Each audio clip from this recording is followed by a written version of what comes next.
is live from the International Federation of the Red Cross and Crescent Societies.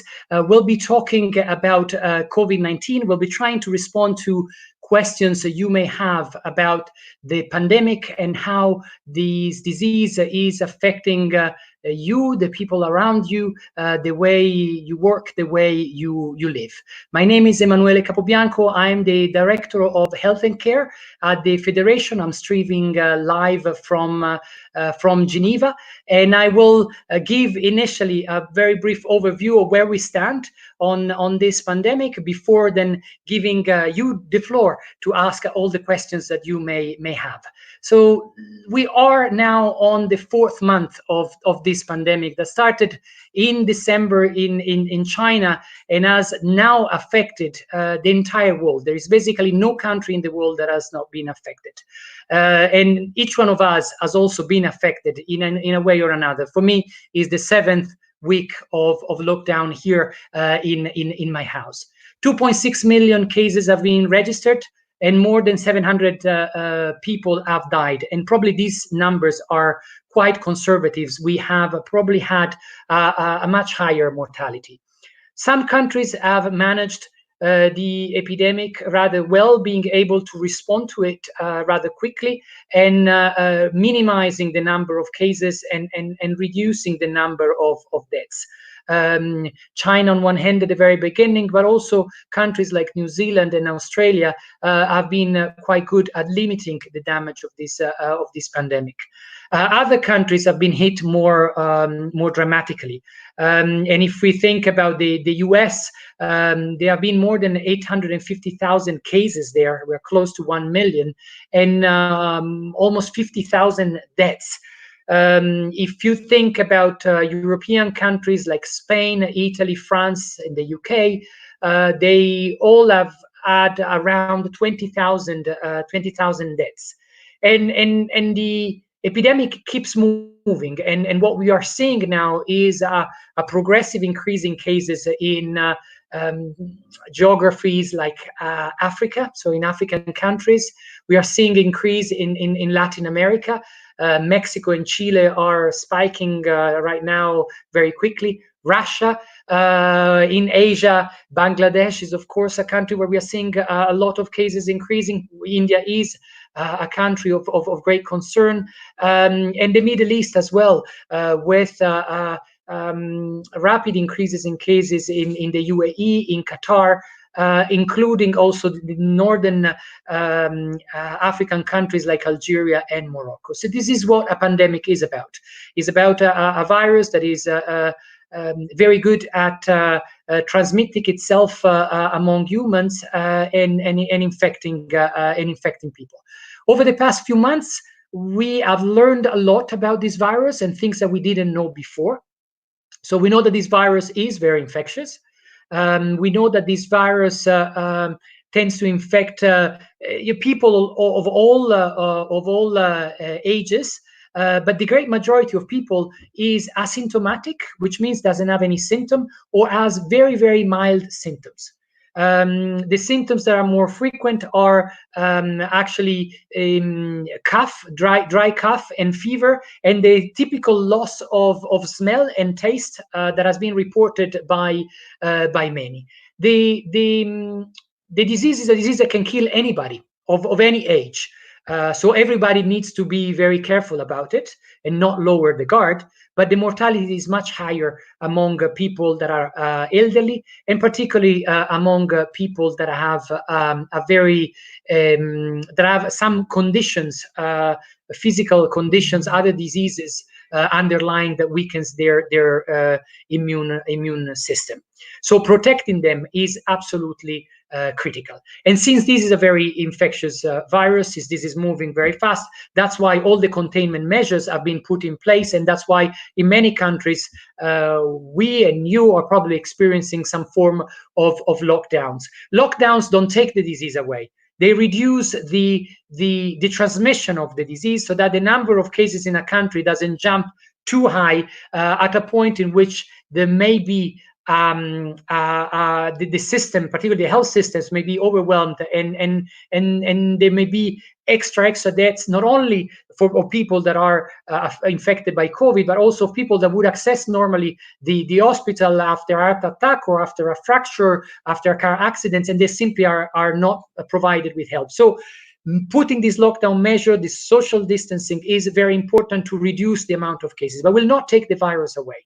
So what we are going towards for the countries that are in lockdown is a progressive lifting of these restrictions that needs to be done extremely carefully, because this virus remains infectious, and if this is done too fast or too broadly, the risk is that we were going to have a second wave that could be more deadly than the previous wave. And this is what we learned from the Spanish flu of the 1918-1919, where actually some of the cities that actually relaxed their measures too fast actually had bigger cases. Now, one of the questions that everybody's asking is, do we have vaccine or treatment? And the answer is not yet. For vaccines, we have a very high number of candidate vaccines that are being tested. And what the world has done over the past few months is fast tracking the search, the study to get these candidate vaccines to a point where they can be tested in animals and in humans. And the speed at which this has happened is incredible. We have never seen anything like this. So the scientists are working as fast as they can, and it's amazing to watch so many candidates. We'll be getting a vaccine anytime soon. I think it's unlikely to have it very, very soon. We'll have to wait more time, and I think it's fair to say that we may have to wait until 2021 before a vaccine becomes available, and that is the reality, and it's not pretty, but I think it's important that we set our expectation right, because this virus is not going to go away anytime soon, and we will have to live with it in a new normal for some time to come. And in terms of treatment, there are many experimental treatments that are being tried in various contexts and in various countries, and we'll see what comes out to be more effective. Again, here the scientists are working at an incredible speed to bring up those treatments that have the best chances to reduce, particularly the severity of the disease. Let me also mention one point that has been coming up very frequently in discussions on televisions, on social media, and also in discussion with friends, which is the issue of the immunity that the virus can generate, and the theory that by exposing many people to the virus, you will create an overall immunity in the population that will protect the rest of the population. This is a theory that is called herd immunity, and it is an important one for many diseases. But there are some points that needs to be taken in consideration before we go for that strategy of infecting many people. And the problem with this virus is that it seems that the immunity that creates in the system is not very high, and we don't know how long will it last. It may go away after a little while. So differently from what happens with measles, that when you get measles, you are immune for the rest of your life and will not get it back. This virus seems to be acting more like as an influenza virus. You get the virus, but then the next year you can get it again. So this idea of exposing everybody to raise the immunity of the population is risky, because people may be reinfected again. So the best strategy right now is trying to increase the distancing and reduce the transmission so that less people get infected, while we wait for a vaccine or a treatment to become available. And one point before I start taking some of your questions is about this concept of social distancing. I don't like the word social distancing. We in the Red Cross do not necessarily like the work of social distancing. We prefer to talk about physical distancing and social connectivity, social connections, because what we need to have is really this physical distance, 2 meters and more, the adoption of those protective measures like washing hands, covering your elbow, and just being apart as much as possible physically, but not keeping the social distance. On the contrary, this is the moment where social interactions, being together, feeling the love and affections of our friends and family members is absolutely critical, and it's critical to receive that, but it's also critical to give that to our friends and our families, and also to the people that are at the moment having the hardest of times, the ones that are actually infected by the virus, the ones like the old people that are very isolated and need a hand. And that's what we at the Red Cross, to our volunteers, are trying to do, is really to help not only with the physical needs of people, but also on the psychological needs of people. Those are as important as the physical ones, if not more important. I'm going to take now some of your questions, and I'll try to respond. Again, we know a few things. We don't know many more things. So I do apologize in advance if I'm unable to respond fully and convincingly to some of your questions. Ariane from Le Courrier, she's a journalist, is asking via LinkedIn, where do you see the best strategy to fight against the virus? I think the strategy of lockdown is if you want, is a strategy that is buying us time, but is not the winning strategy at the end, and is a strategy that has enormous repercussions from a social, economic, psychological side. So it's very clear that while this is precious, and lockdown has been helping and will be helping more and more countries in reducing the transmission of the virus, this lockdown will not be a strategy that can be implemented in contexts where people don't have a salary, and so they cannot leave without working, where people don't have water, where people don't have sanitation in the house. And we also know that even where lockdown is there at the moment, people are really struggling. So there should be slow reopening. And my line is, we should reopen slowly, with a number of components that needs to be in place. We need to have a system that is able to screen all people, at least the ones who are sick, and be able to identify these people and isolate them so that they cannot go and infect other people. We need to have a system also to identify the contacts of those cases, so that those contacts can be isolated, and these contacts, if they become infected, can be treated, can be supported, and they don't go out and infect other people.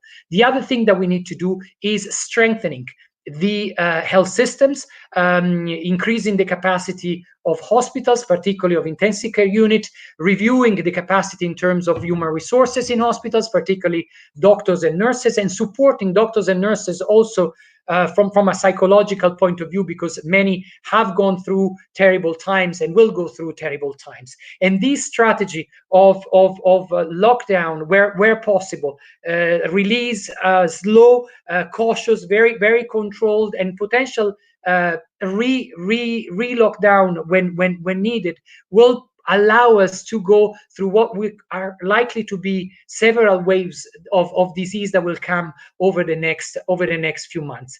And the end results, what we expect at a certain moment, is to have a treatment of a vaccine that will actually take us out of this strategy, which again is not necessarily a winning strategy, but is a strategy that can save many lives and allows also the economy slowly to restart. Second question from Daddy in LinkedIn: how the international community support a small national society such in the Pacific while international movement is limited? I think this is a very important question. about collaboration with the global north and the global south at a time of an unprecedented crisis where movement is restricted, where flying is not available, and with even humanitarian access is restricted. On one hand, we are hoping that humanitarian access will be guaranteed, so that in all spaces where there is a need for help from the outside, there will be opening of the borders, and humanitarians like people from the Red Cross and Red Crescent societies will be allowed to get in. At the same time, what we know is also that the response to this outbreak, differently from other responses when there are large natural disaster, earthquakes, flooding, tsunami, will be very local, will be very localized. It's really led by communities within their population, leading their response with much less role of international NGOs coming in. And I think this is in a way is good, because empowerment of communities, empowerment of local actors is what all we have been advocating for many years. And this may be one of the disruptive changes that this coronavirus pandemic may be bring, and will be shaking also the entire humanitarian world for the future. And I think it's welcome, but I'm of course also afraid of those local actors and local capacity where there is a need for external support, and for those places, having the means at the international level is absolutely critical to continue supporting the communities, the local actors that require that support. Other questions that are coming in. Stephanie from LinkedIn asks, how can you find out if you are asymptomatic? Antibody test, if you are asymptomatic, can you contribute to research? How can we help with science? Many questions, Stephanie, and thank you for asking them. But if you are asymptomatic, you don't have symptoms, and at the moment, unless in your countries they are recommending tests for everyone, so the really carpet testing from everyone in the country, you shouldn't go for a test. You should go for a test, and your country hopefully will be able to provide you with a test if you have any symptoms. And that is part of the strategy to get ahead of the virus, is test people that are symptomatic. And what we want to see is that many people are tested and only a few get symptomatic. In theory, the golden rule is you test 10 people, you find one with coronavirus, others that have other symptoms, and you can treat the others for other things. We are far from that, but I hopefully with the step up of testing, we will see more coming up. Yeah. How can you contribute to research? How can you help with science? I mean, there are different ways. Clearly, there is financing. If you have money that you want to give, you can give to certain research institutions that will be investing on this. You can give it to other humanitarian organizations that are investing in the response. You can help whenever there will be trials. If you are in a country that may be having trials for vaccines, you may volunteer to be a potential recipient of a vaccines if you like. You can also contribute in other ways, and one of the way that I always recommend to the people, of course, coming from the Red Cross and the Red Crescent, is contact your national Red Cross Red Crescent societies and ask them how you can volunteer. You can volunteer from home, you can volunteer going out. There is a huge need out there, and we need people that are people with goodwill, that can help, that have the desire to help others, to come together in this big race of solidarity that we are all trying to move forward. I've been told that we have many people watching from different countries, and I would like to thank all the ones that are connected from Belgium, Indonesia, Yemen, Indonesia, Mexico, Ukraine, Nepal, Brazil, Grenada, and else. Please keep asking your questions. I'll be here for a few more minutes to answer any question you may have. Hossein Mohammed via Facebook, thanks for joining us. You're asking an important question. Is it possible to be reinfected by the coronavirus once someone has recovered? This is a very good question. What we know is that, and what we have seen is that cases that seem to be cured may have presented symptoms again. What seems to be likely is that the person who was infected with the virus got the symptoms went down, and so the person became asymptomatic, but the person didn't get rid of the virus. So this was a relapse of a case. So the virus was not eliminated, was still in the body, and that's why you get the symptoms again. This is different from what you are asking, which is the person has gotten rid of the virus, so there is no more virus in the body. Can the person be reinfected? And this question depends on one critical point. Does this virus give immunity, long-lasting immunity, to a person who gets COVID-19 and gets infected? Because if you get long-lasting immunity, you are no longer likely to be reinfected. Like for measles, if you get measles once, you are protected for the rest of your lives. But if you get flu, a normal flu, in 1 year, that doesn't protect you for the rest of your life. You can get it again. So what research are trying to identify right now is whether COVID-19 acts more like measles or acts more like the flu. The indication is, based on the coronaviruses that we know, is that the COVID-19 may act more as a virus like flu virus, so that there is an immunity that is created, but this immunity doesn't last very long. We're talking about a few months, a year. So in theory, you could get reinfected later on, and this is a problem.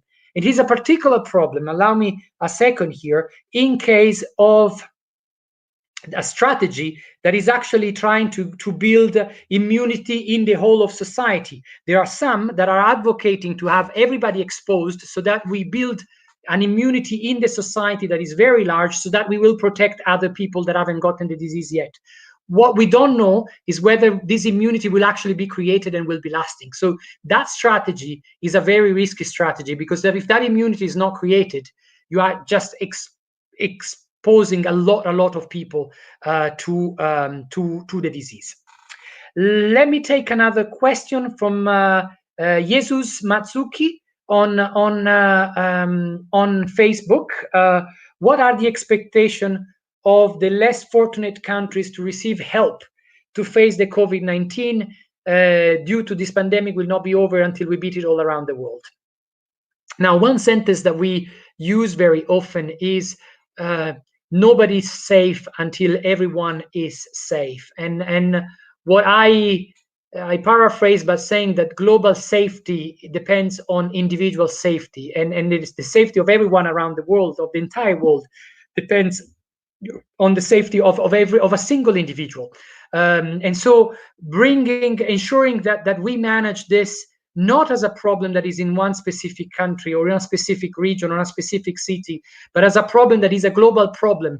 And we try to invest into this as a real public good, so that the elimination will benefit everyone. I think unless we do this, we will not be winning this terrible disease and the struggle against the disease. So for me, while I advocate for countries investing in their own response, I also advocate for countries to invest in global solidarity, in supporting countries that have lower means, financial and technically, and maintain a channel of support that can go through many ways. And of course, with the Red Cross, Red Crescent societies and the International Federation is one of the means through which richer societies, more affluent and more with higher capacity, can help a society that are poorer and have less capacity on the ground, being a means of in hospitals or human resources or else. So to me, that is an important concept, and we need to advocate. And I think we need all to advocate, and everybody of us has a power. I mean, there was a question before: how can we ask your governments to keep the attention on this? If you can work with your politicians, if they listen, do lobby with them for the cause, for investing on this response, and not only within the boundaries of your country. So let me just there are questions coming in on tests from Nancy Curie and from Anna on LinkedIn. There is a question about, in some countries some tests may not be reliable. There is also another question from Anna saying, what about testing for immunity? Wouldn't be useful to understand the percentage of people immune to COVID-19 in a country, to slowly restart their life routine, and to know if we are close to a bigger number of people immune? So different questions on this. Tests have been coming. They have been checking for the presence of the virus, and the reliability of the test has been varied. So there have been issues with tests in some countries, and notably in the US, there were huge issues with tests at the very beginning, and tests are being produced with better functioning. We talked about specificity and sensitivity in our jargon, but I think they are coming up, but they were not flawless. So we have had issues on that. We are also coming serological tests that are actually doing what Anna is asking, testing widespread for immunity. And we have a number of studies that are being conducted that show that where we had quite a large number of people infected, these serological tests identify that 40 to 60% of the cases actually were asymptomatic. So where people didn't have any symptoms. So we have more people infected than what we actually report and than what we know, because in many cases, and this is a good news, COVID-19 is not does not bring a disease and doesn't bring symptoms. So I think we will see more and more this testing being extended in terms of number of people. The test, screen, isolate, quarantine, and then strengthen your hospital capacity is, to me, the way to go. So test, screen. If you find, isolate the person who is found, put in place contact tracing to identify people who may have been in contact with people who are positive, so that you can isolate them and check them that they not develop the disease. And if they develop the disease, you quarantine them. So you isolate them as well, and then strengthen your hospital. This is, to me, is part of a winning strategy. So testing is absolutely critical. Juan Pablo is asking if we know whether the virus is mutating. We have not, and I'm not a specialist, so I'm not an immunologist, I'm not a virologist, so I want to be taken with a pinch of salt, but the indication is that the virus has been quite stable over time, so we haven't seen major mutations. And that is neither a good thing nor a bad thing. I mean, a virus could mutate and become less deadly, and that is a mutation that would be welcome. And that's what we see generally with viruses. That is what happens. But virus could also mutate and become potentially more deadly. And so it's something that we need to see. We know that a virus jumped from an animal host into humans. There was yesterday, a first case, and that again needs to be confirmed, of a potential jump from humans to pets. In a couple of cases that were identified. These things can happen, and so although the virus is new, we will continue studying it, we will continue learning, and it is a virus that has shown resilience is pretty little. One of the things that I've discovered just over the past couple of weeks is that this virus doesn't only affect the lungs, giving pneumonia, and I thought that was the number one case of the cause of death because of this. The virus is very much affecting the kidneys. So you don't only need ventilators in intensive care unit, you need a lot of dialysis machines because the kidneys are very affected, and a lot of people die because of kidney failure, not only because of the pneumonia and the pulmonary failure. And the virus can also infect the brain and other parts of the body. It seems to be linked much more to the cardiovascular system. So with the and that's why hypertension and diabetes that have so are diseases that have alteration of the vessels in that carry the blood, seems to be conditions that tend to be favoring and make these people who suffer of hypertension and diabetes more at risk. On the contrary, asthma doesn't seem to be a condition that put at higher risk people that suffer from asthma. Again, these are initial findings, but we are collecting almost daily. There are papers that are being published, and for all of us who are experts, it's a bit of a race to be on top of those papers, deliver on our daily work, and just keep going. So. But we are trying our best. I'm going to take another couple of questions before we close.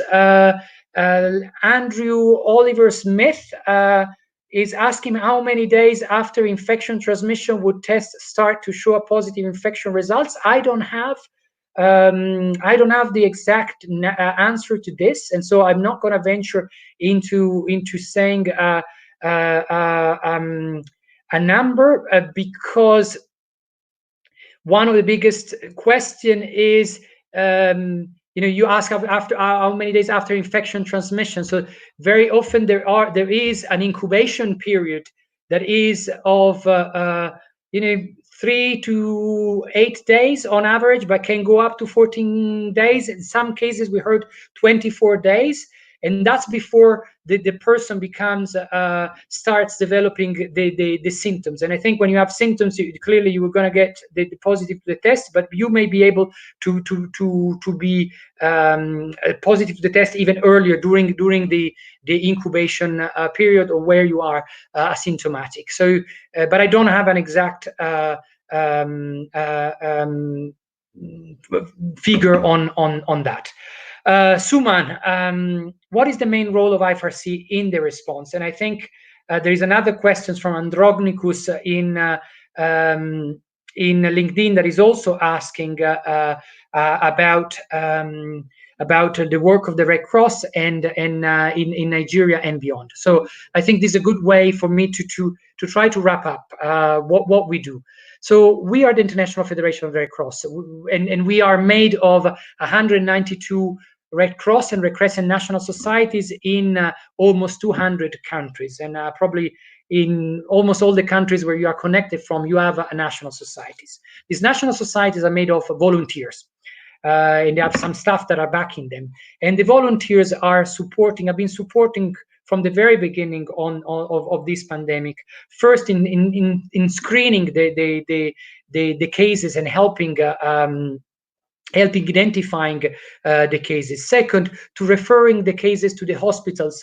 In countries where we do have ambulance systems, we run ambulances and we take patients to the hospital. In some countries, we do have hospitals where we do actually provide care for the patients. What we do have in every country is a large numbers of volunteers that are, one, sharing information about the disease, trying to debunk all the myths that are about the disease, and providing information about how to protect yourself, your community, your country from the disease, and promoting those healthy behavior. We're also trying to fight stigma and discrimination that we have seen rising in a number of countries.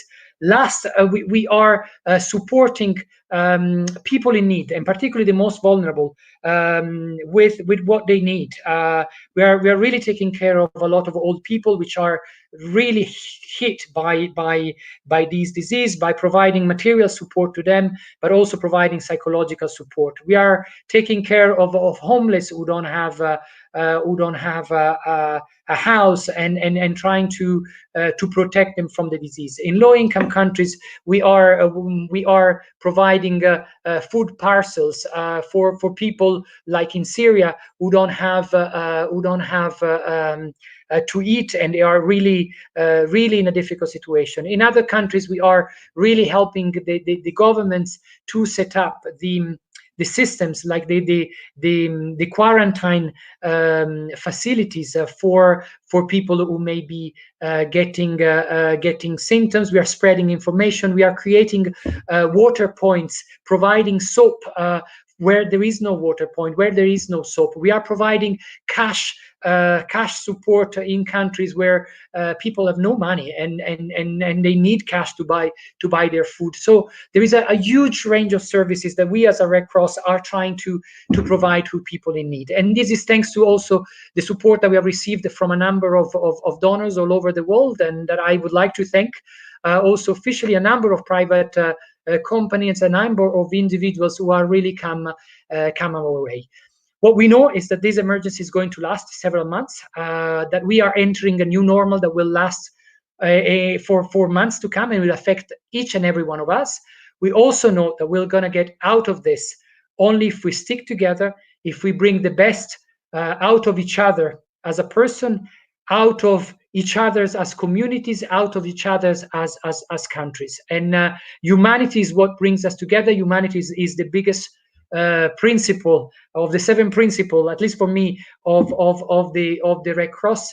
And I hope this emergency will be an opportunity to strengthen humanity that brings us all together, even remotely, even from a room in a house in Geneva, to all of you all around the world that have been connected to this social media. I wanted to thank you on behalf of the International Federation of the Red Cross and Red Crescent Societies. I wanted to invite you to follow us on our social media. I am quite active on Twitter and LinkedIn if you want to follow me, and please be safe, stay safe, stay healthy, and if you can, do an act of kindness. Call somebody you love, somebody who may be happy to hear your voice after this. If you do that, you do that in my name. It's already something for which the past 40 minutes, something positive that I will have, and us as the Red Cross will have contributed to it. Second, if you have time and the possibility to do it, contact your National Red Cross or Red Crescent societies and ask if there is any way you can volunteer. All my best. Take care, and see you soon on this social media. Bye bye then.